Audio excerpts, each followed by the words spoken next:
want to welcome y'all to the 7-Day Business Bootcamp. I'm super excited that you all have allowed me to be a part of your business. This year, I'm doing it a little bit different, as this 7-Day Bootcamp will be turned into a course.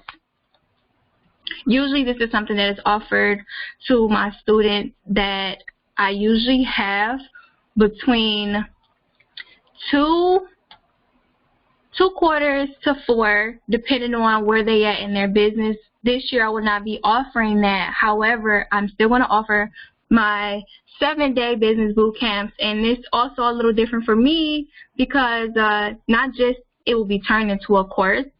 You're going to know that there's homework that is given, and the homework that is given, it is not, if you receive this as a course, it is not for you to turn it to me. I'm not looking over it at all. And actually, you won't be able to turn it into me at all. It will be just between you and of course this course that you will be taking. So in advance, if you hear me suggest a few things or speak on things that you may not see inside of your course, it's because this is given live. And in advance, I want to thank everyone for allowing me, again, to be a part of their business. This is the first 7-day boot camp that is Valentine's Day generated around. And it's because my team and we are focused on Valentine's Day this year. Last year we weren't. This year we are. So let's just step right on in. Here are the objectives we are going to be going over today. Of course, there's the introduction because I would like for you to know who you're working with or who you're speaking to, just to have a small little background of why I am so super resourceful in my field. Why can I speak on what I speak on today, why I am and how I am doing it. We're going to go over your analytics, your goals, and then there's a group activity. Whether you got the course or whether this is live, I don't think I'll be offering, for the simple fact of I've had people to actually complete the group activity in a day, when a group activity is actually to teach you all how to not only work on your business, but also work on your business. And it is a day-to-day thing while you're working on the things that are given to you inside of your business boot camp. So I don't know yet. I'll think about it. I'll think about it. So here's me. Here I am. I is she, she is I. I am Rymee. I'm widely known as the business strategist. I am dedicated to helping growing businesses develop profitable strategies, campaigns, and marketing plans. This also includes content, sales, quick sales strategies, other 7-day strategies, and I want to be clear that this is not a 7-day strategy. A 7-day strategy could be anything in most cases because I am a business strategist. I'm skilled in marketing, but I'm not a marketer. So by doing so, this will allow you to execute successfully, all while increasing your bottom line, which could be, let's say your bottom line is growing revenue. It could be growing your target audience. It could be growing your brand awareness. So whatever your bottom line is for you, it may be different for someone else. And then, of course, my goal is to help you produce clear productivity, which is your money generating activities. So no more wasting time on the things that does not serve you, your consumers, or, of course, your business. Currently on analytics, we are going to be speaking on your key performance indicators. And before you launch any product or service, you should know your numbers. If you have ever watched Shark Tank, the first thing they tell y'all while applying is you should know your numbers. It's very important for you to know your numbers. You should know how you're doing in every aspect of your business according to your key performance indicators, which is your numbers. So therefore, being in business is a numbers game. Some of y'all be playing checkers when the industry you're in is actually playing chess. And according to whatever it is that you're actually paying attention to, like your goal, will let you know, like, all right, it's time for me to play checkers now versus actually playing chess. It is something, a term that I've learned in the corporate world, because I was a part of the corporate world before I decided to start helping growing businesses. I saw a need and I'm like, yo, there's not enough of me, so let me go in and help people with one of the things that where we are now, such as speaking on the KPIs, because this is not taught enough. So your key performance indicators will tell you everything you need to know. What is working, what is not? Are you on track with your goals? Are you behind on your goals? Do you need to adjust your plan according to your goals, or do you need to pivot? I also want y'all to know that there are many examples of a KPI. I just want to give y'all that ahead right now.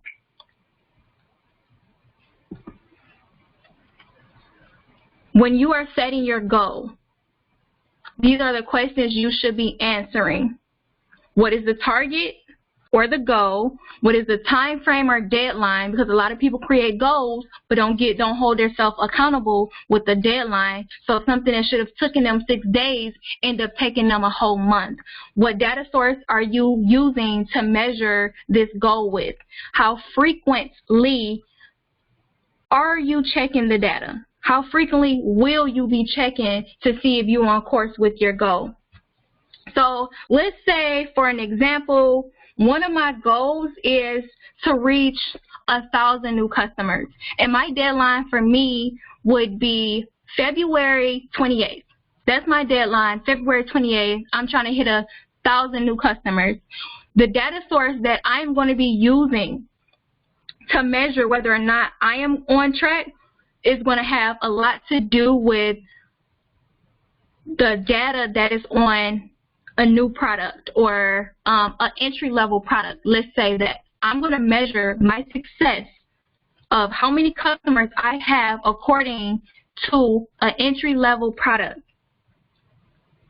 Now, for some of you, you may sit and say, well, you're going to measure your new customers by, some people will measure, this is a thing. I don't think it should be a thing, but this is something that is each its own. Some people will measure how many new customers they have by emails versus what's actually on there. Your data will literally tell you if someone is a repeating customer or if they're new. So for you, what would that look like? What are you measuring? How do you know that you have 1,000 new customers? And I just know that my customer that do come back, if they do decide to come back and buy an entry-level product, at that point they will be considered a returning customer. So this is how I'm going to be able, this is how I will be able to measure how many people are actually new customers versus returning customers. And it's going to have, like I said, it's going to have a lot to do with that entry-level product that I'm putting out. Considering that I am service-based, but I'm also actual product-based as well. But for this sake, we're going to speak on being service-based. How frequently am I going to check my data? You can check your data weekly. You can check your data monthly. You can check your data daily if you wanted to. For me, because I'm someone that do 2-week launches, depending on the service that I am offering, depending on the target market that I am speaking to, if I am running a brand awareness campaign, I'm going to be checking my stuff every, I want to say, I'm going to be checking it daily to weekly. I want to know what it's looking like daily, and then I want to know what it's looking like weekly. This is going to let me know that I am on track with my $1,000 new customers for that month. Remember, I said I wanted 1,000 new customers by the end of February. The ending of February is the 28th. So hopefully this is making sense to y'all. Let me know if you want me to go a little bit deeper. If you want me to go deeper, just say, go deeper, so I know that everyone is on the same page, or if I need to give out some different examples. As a matter of fact, you don't even got to ask me that. I'm just going to give you some different examples of a key performance indicator. So you may have let's say you are tracking monthly, let's say you're tracking your monthly website traffic according to those who are actually checking out on their carts. That's a way to measure. You can measure by your customers that are being retained. You can measure by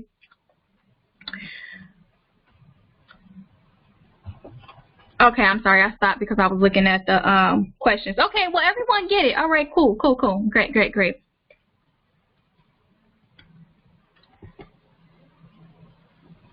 What to look for on your marketing channels?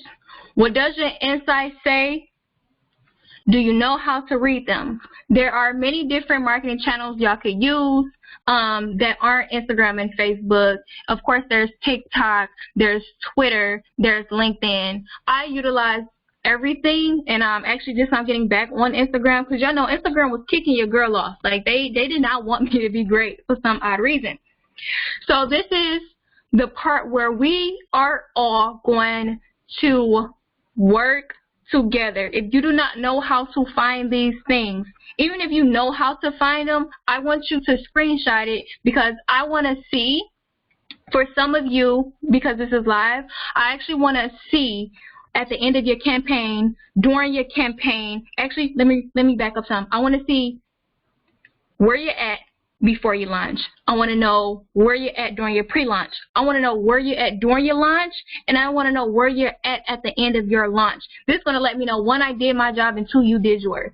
And I'll always do my job. So if you ain't doing your job or doing what you're supposed to be doing, one of us got a problem. One of us, got an issue. So I want you to take your phone and go to Instagram. If your Instagram is set up like a business page, you will be able to see that on your page it say promotions, insights, and email. We're going to click on insights, right? I like for people who has been a little more interactive than usual on their pages to pay attention to the last 7 days. Either the last 7 to 14 days is what you're going to pay attention to. If you have not been on Instagram or if you have not been on Facebook like you should be, that means you're looking at the last 30 days. But I just want to let you know that the longer you take in your business to get where you're trying to go, someone else in your industry may be picking them up. So where you thought they at, where they was 30 days ago, they're no longer there 30 days ago. So your 30 days is not going to match up with your consumer's 30 days because they didn't already found someone who was doing what you should have been doing. So we're going to look at the last 7 to 14 days. So go to your insights. I want you to go to overview. When you go to your overview, you're going to see accounts reached. We're not paying attention to that today. We're not paying attention to the impressions today. What I want you to pay attention to is your top stories, your top posts, and your top IGTV videos. Everyone, I mean everyone, should have something inside of their IGTV. I don't care if it was a behind the scenes of you unpackaging. I don't care if it was an interview of you interviewing a customer on some shoestrings they just got.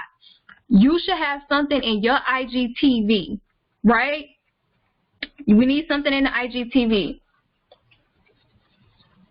Now, I want you to screenshot all of these things. And what you're actually looking for is what was it that you post that had the highest engagement, that had the most reviews, that had the most responses, which is a form of engagement for most cases, actually for a lot of cases. I need you to screenshot that. Screenshot your top stories, screenshot your top posts, and I want to know what in your IGTV did numbers as well. Then I want you to come back out of your insights. Come back out of your overview, and you're going to go down and you're going to see your audience.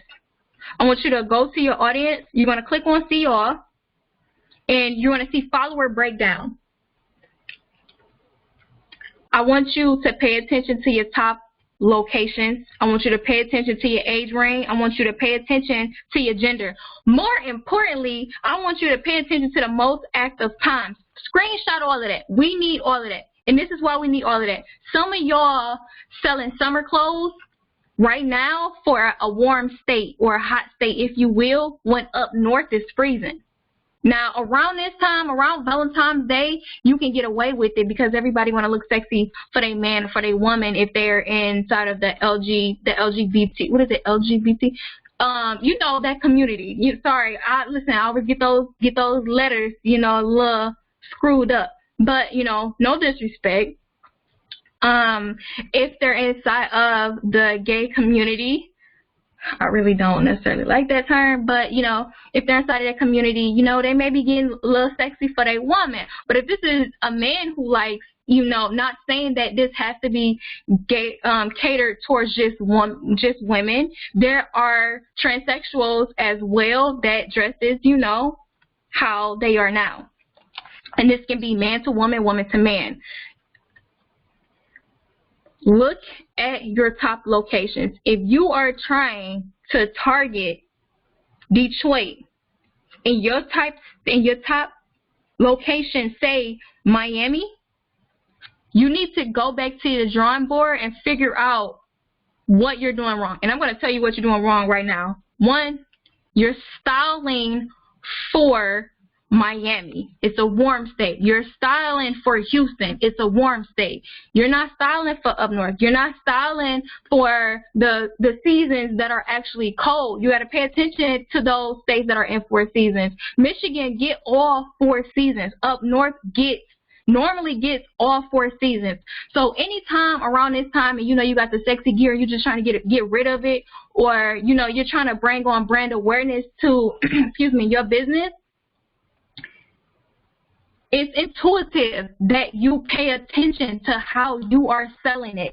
And not just how you're selling it, but who you're selling to. What is your age range? If you telling me that you're selling to 18 to 24 years old and your stuff say that you're selling to 45 to 54 years old, baby, you're selling to someone's elder, and we need to figure out why is your stuff being targeted towards 45 to 54-year-olds when you want the little baby group. And not little baby group in a disrespectful way, baby group as in the young adults. So that's something we need to pay attention to, and it's going to be very important during our campaign, because our campaign will change our locations, it would change our age range, it would change the gender we're marketing to. It would literally switch the game up for you. So if you're targeting the wrong audience, you can use your campaign, go back to the drawing board and figure out how can we target these people. And then not just that, whoever your competitor is that you've been watching, stalking, and all of this, stuff in the social media streets, y'all can solve the same exact problem, but be solving the same exact problem for 2 different age groups. So you thought that she was targeting 18 to 24-year-olds. You've been stalking so much that you don't even know that they're catering to 45 to 54 years old. And the difference is the way that they're actually marketing their clothing around Valentine's Day. And Valentine's Day is not just for couples. It's for families. It's for people who are single. There are mothers that do stuff with their children. There are fathers who do things with their children. There are fathers who do things for their mothers and vice versa. So someone like myself who's a mother, I do things for my immediate family.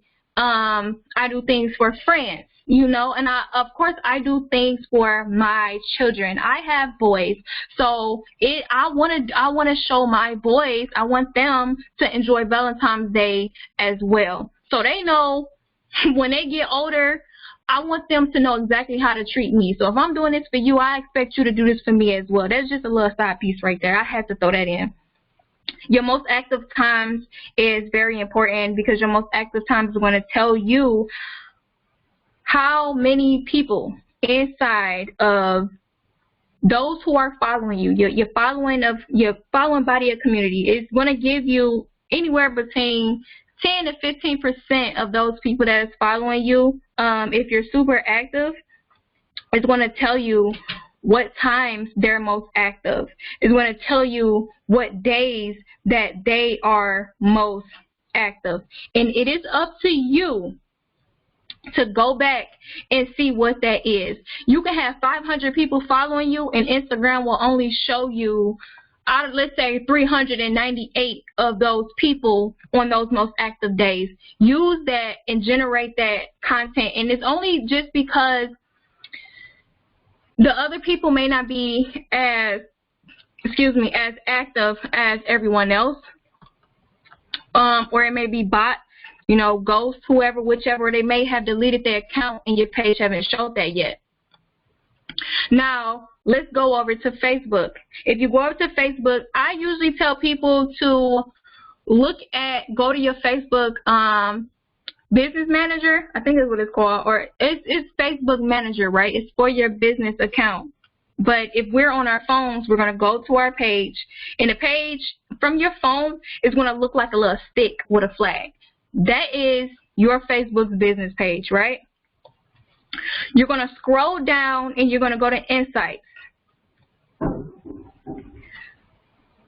You can do the last 7 days, the last 28 days. Hell, you can even do yesterday. Sometimes if you are looking from a computer or a laptop, if you will, it usually lets you select the days that you actually want to pay attention to. But, bi-weekly is the most effective for, not bi-weekly, that's every 2 weeks, I'm sorry.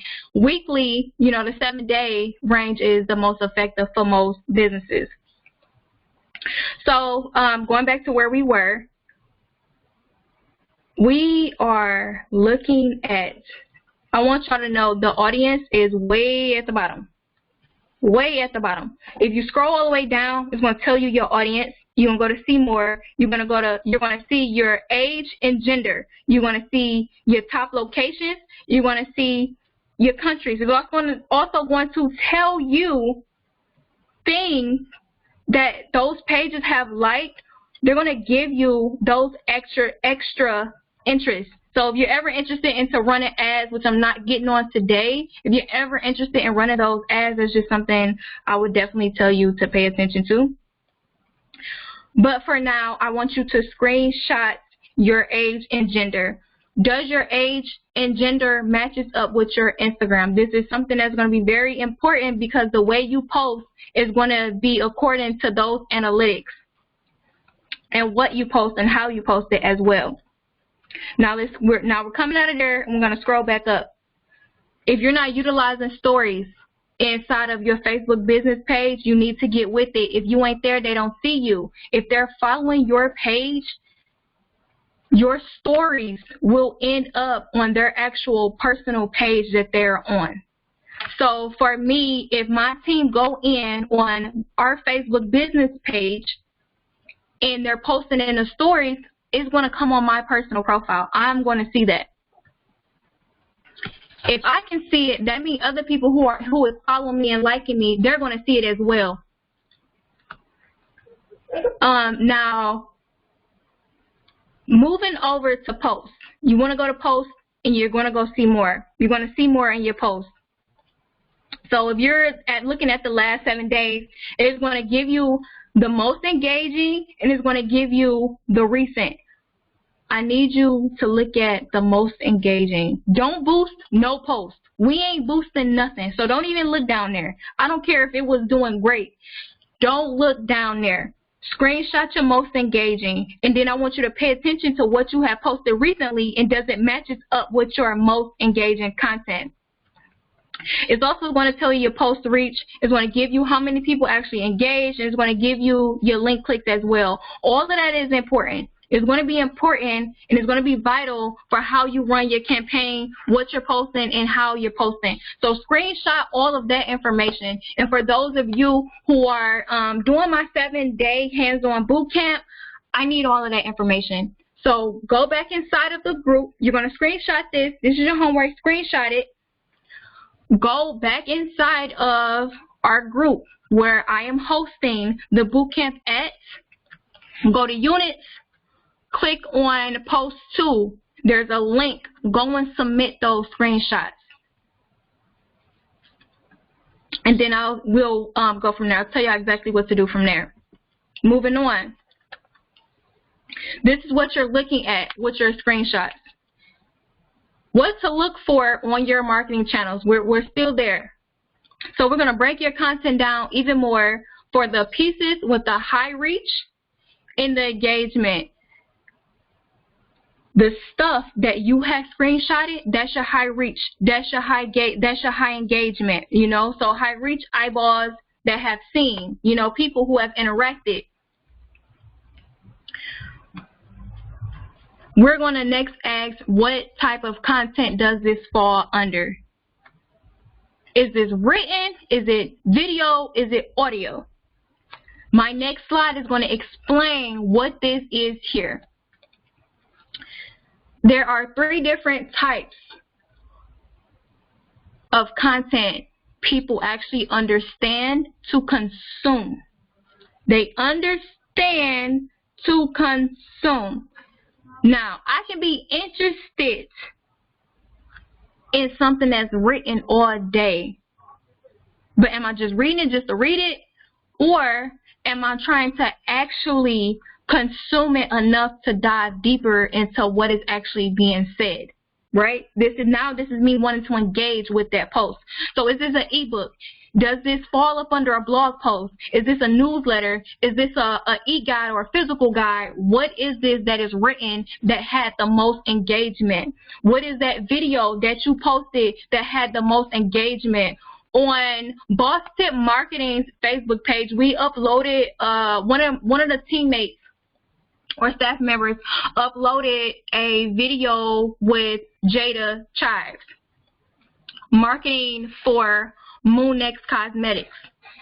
That video went through the roof. It went through the roof. So that type of content that went through the roof, that was a video. It wasn't an interview. It wasn't a webinar click, and it wasn't a website. It was actually a demonstration video. That's exactly what it was. It was a demonstration video. But that video falls into what content bucket? A demonstration. Audio. There's podcasts, there is Clubhouse clips, and there is music. Of course, there's other forms of audio, such as sound wave. What is another one?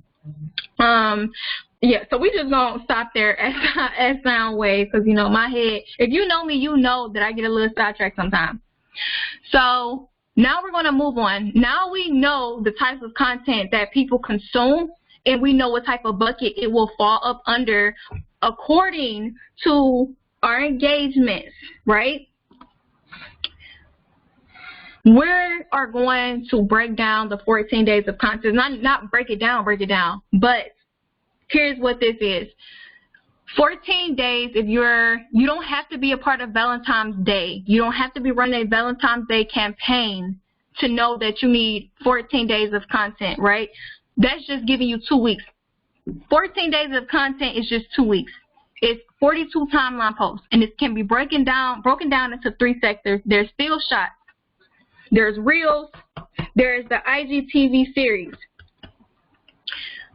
A still shot can be a product shot, it can be a lifestyle shot, and a still shot is just another term of saying Mona Lisa. Mona Lisa is a portrait. A portrait is a still shot. Your reels can be posted, reposted from TikTok. And I believe that TikTok videos posted in your reels, it's a major key alert. Like, seriously, you mean to tell me I can go and find the video that is related to what I am currently focused on, or is related to my industry, or related to my product or my service? I can go and find a TikTok video and post it, and I don't necessarily have to give the creator that recognition, if you will, because TikTok gives it to them already, unless you want to kick it up a notch and at them because you know what their Instagram is or their social media is, wherever you're posting it at. At this point, short clips is called reels. So, you know, anything short clip and edited to give you some type of enlightenment, it is now considered a reel. You can also find reels that is popping for your industry or your service or your product, whatever it is that you are focusing on at the time. Find a page in your industry that is posting all the hottest reels that has something to do with what you're currently focused on. You don't have to give them people that recognition, and I'm telling you, don't have to give them that recognition because they put it off TikTok themselves if they didn't find the actual person's page. Now, they're going to give the person who actually created the reel, they're going to give them that actual recognition for the simple fact of they want them to repost their page. You know, it's just a marketing tactic to bring on more brand awareness. Then, of course, you have your IGTV series. There is written, video, and audio. I've already broken these types of content buckets down in the slide ahead. You want to break this content down a little bit more, and I want to know, is this educational? Is it enlightenment? Is it informative? We know what content bucket it came from. But what is the purpose of this piece of content? Was this content that was an ebook? Was it educational?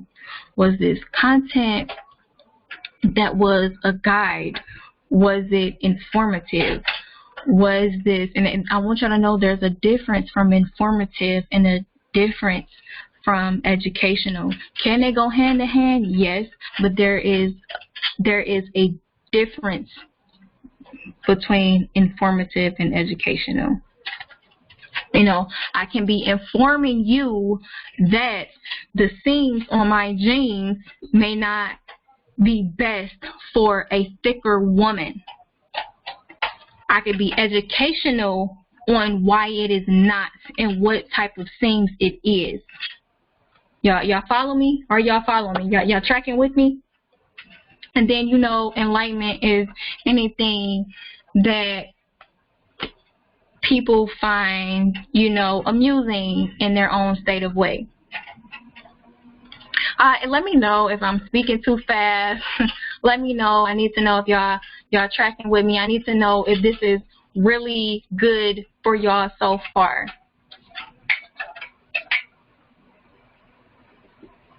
Okay. So, now to the juicy part. What is the end goal? Also, this is your next piece of homework for those who are a part of the live series of this 7-day bootcamp. What is the end goal? We're learning to work from back to front. There's a reason why we have to learn from back to front. For every goal, you need 5 milestone goals to celebrate your consumers for. So, for an example, like I said, if I'm trying to reach 1,000 new customers by February 28th, what milestone are we going to set in place to celebrate our consumers for? So let's sit and say, well, one of the milestone goals that I'm going to set is, or you can do it like this. Let's do it like this.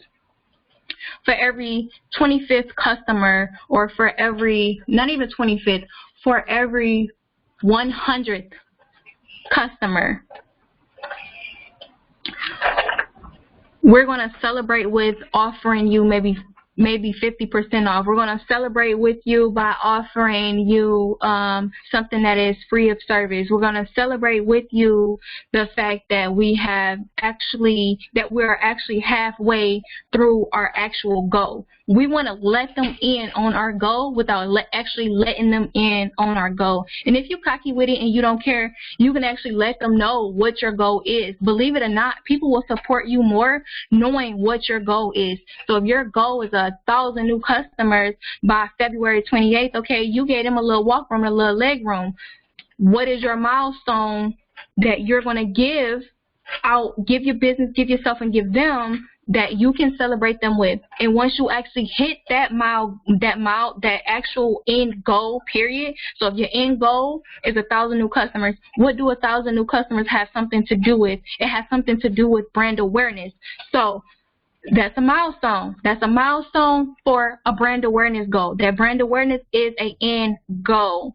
one of those milestone goals is 1,000 new customers, right? So we need to celebrate every milestone that we complete, and we also need to celebrate as a whole that end goal that we have just accomplished. So if you're using Facebook or if you're using Instagram, you see people like, oh yeah, I'm trying to celebrate the fact that we have 60,000 new followers. Oh, sorry y'all, let me plug this in. Actually. Okay, I'm sorry about that. So there are people, like I said, they will sit and say, oh yeah, y'all, we just hit 60,000 new followers, you know. And a lot of people be like, followers don't matter. In most cases, it do not. It's about the engagement, because there are people who have made $10,000 of under having 1,500 followers, right? And who knows the marketing channels that they all have used. However, it's just a brand awareness thing. Like, celebrate with me. I want to share something with y'all because I'm excited. And when people get excited and they see what you celebrate, they're like, oh dang, I know this person making a lot of money, because this is what consumers think, not necessarily understanding the back end of our business. So moving on to the next slide, and also giving you this homework. Whatever your end goal is, I want you to tell me your end goal, and I want five stone miles for that goal. I'm sorry, my son is in the background. Come on. So what is your end goal for your campaign? Is it brand awareness? Is it a product relaunch? Is it to increase sales? Is it to get rid of old inventory? Or is it all above?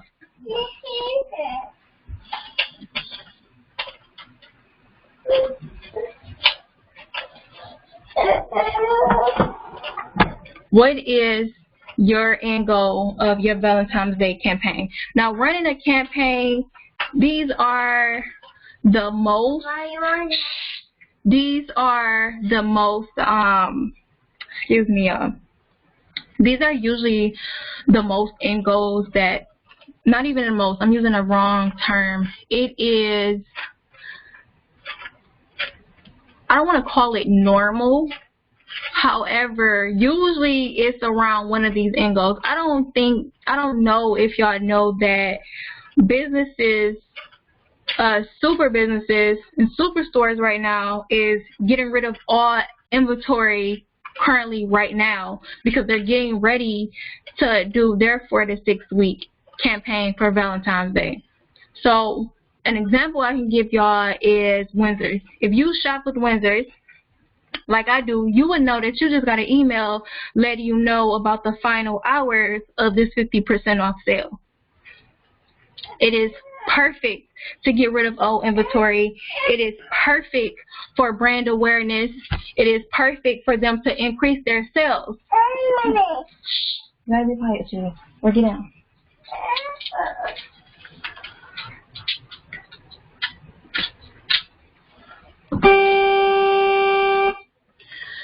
So moving forward, I know, sweetie, I know, it's okay. So moving forward over to your Valentine's Day campaign. You have 7 days to gather your content, and you have 14 full days to promote. I know there are people that's like, how can you gather all of this content in 7 days to promote for the next 14 days? The content that you are actually gathering for your 14 days to actually promote is your marketing collateral. It is your marketing collateral that you have 7 days to gather, put together, and promote for the next 14 days. And all of this I will be helping you with. So it's not like you are doing it, it's not like you're doing it on your own. It's not like I'm just giving y'all the information and y'all just throwing it out there. I'm sorry for the background, y'all. Y'all not doing it on your own. We're actually doing it together. So, this is a checklist that we are going off of, but there are other things that we dive deeper into for each part that we have on our checklist. So today we went over goals. Though we went over goals, the most important part of these goals that we had to understand is the key performance indicators. Our key performance indicators need to match the goals that we are setting for our business. And if it does not match, well, you're kind of in trouble just a little bit, because then your campaign is not going to go the way you wanted it to go unless you have a high marketing budget. And a lot of growing businesses don't have a high marketing budget. And that's okay, and that's fine, because you also learn how to do the actual legwork for your campaign.